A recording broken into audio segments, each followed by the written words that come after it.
Good morning, student, or good morning to all of you. Now, today we are going to start the new chapter of civics, the chapter number first, the Union Parliament. In this chapter, we will discuss about the definition of parliament, federal structure in India.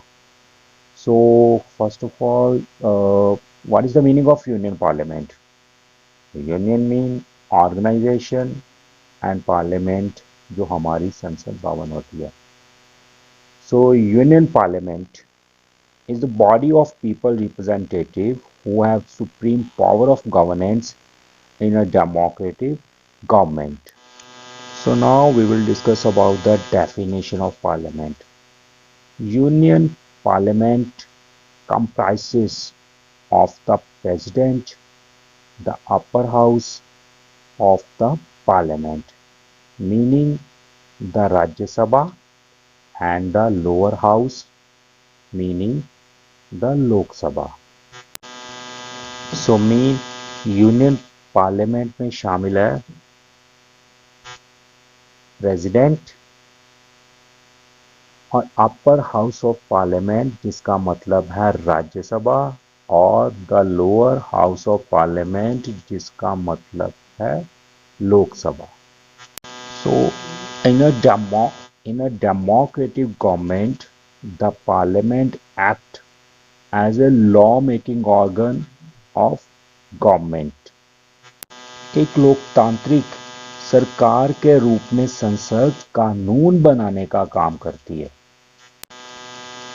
The term parliament may be defined as a representative body. Representative mean a person, a spokesman whose mission is constitutionally means rules required to make or alter the country laws.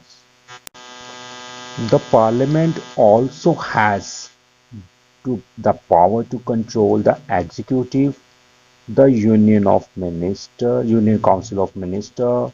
Its control over the national budget is a recognized principle of democratic government. मतलब संसद के पास council of minister और executive member like president और vice president in सबको control करने की power है. Now next we will discuss about the federal structure in India. Federal political organization.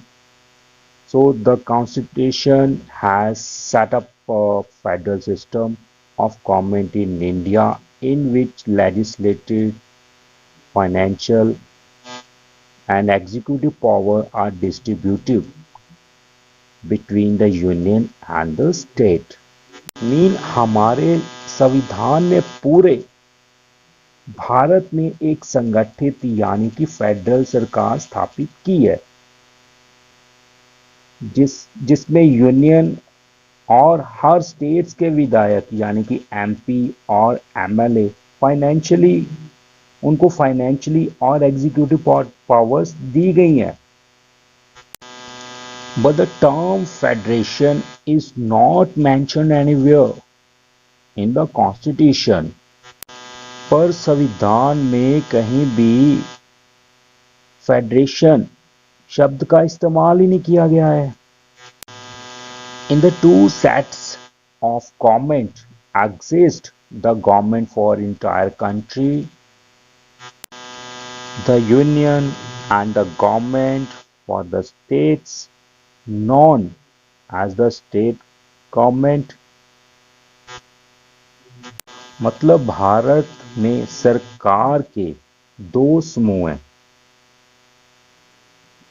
जो पूरे देश में सरकार और राज्य सरकार के नाम से जाने जाते हैं. First is union government and second is state government.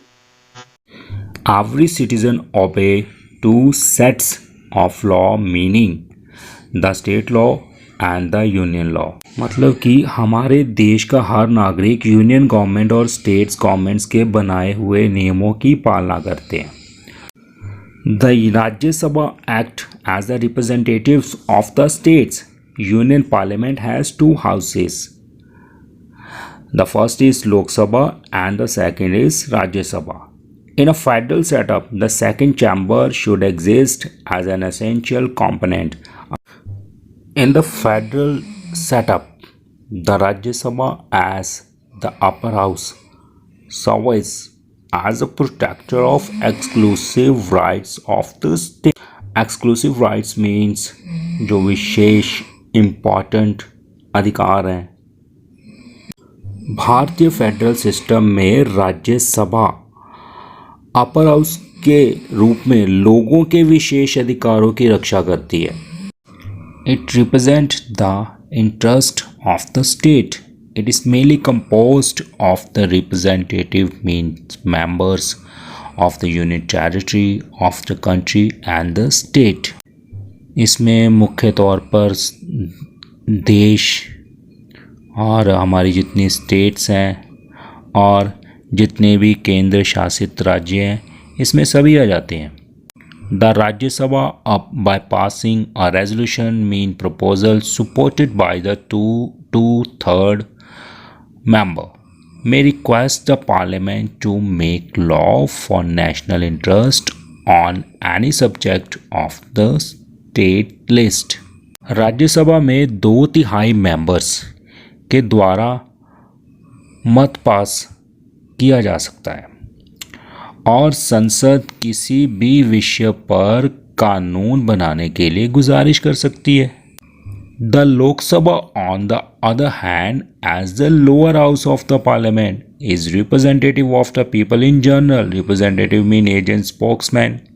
और दूसरी तरफ है लोकसभा, जिसे हम लोअर हाउस कहते हैं, यानी कि संसद का निचला सदन कहते हैं ना।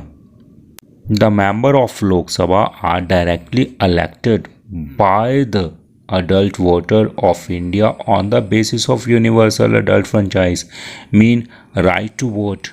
इसमें क्या है, जो लोकसभा के जितने भी मेंबर्स होते हैं वो 18 वर्ष की उम्र के लोगों की वोटों के आधार पर ही उन्हें लोकसभा में एज ए एमपी चुना जाता है।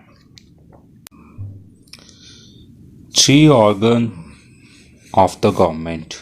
First is legislative branch mean विधायक शाखा। ये वो लेजिस्लेटिव ब्रांच होती है जो कानून बनाती है।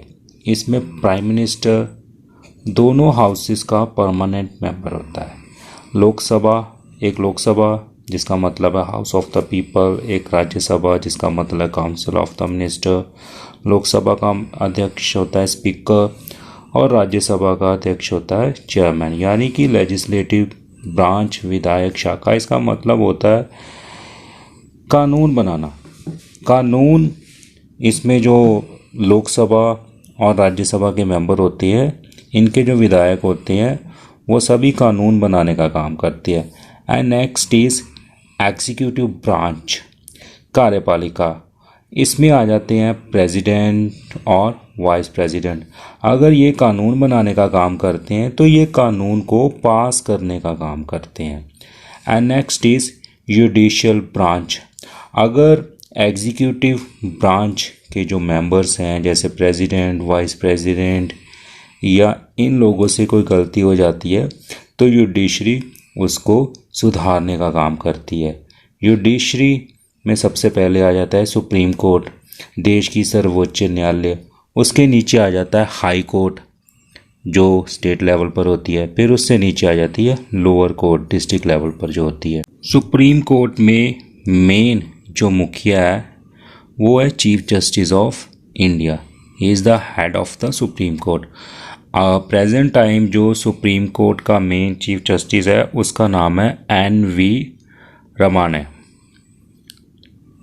और न्यायपालिका क्या करती है, जो भी एग्जीक्यूटिव मेंबर्स, दोबारा से मैं रिपीट कर रहा हूँ, जो भी एग्जीक्यूटिव मेंबर्स अगर कोई गलती कर देता है कानून को पास, जैसे उसका काम है कानून को पास करना। लेजिस्लेटिव ब्रांच में इनका काम है कानून बनाना और इनका काम है कानून पास करना। अगर इनसे कोई गलती हुई है तो उसको सुधारने या सज़ा देने का काम किसका है, जुडिशियल ब्रांच यानी कि न्यायपालिका का है।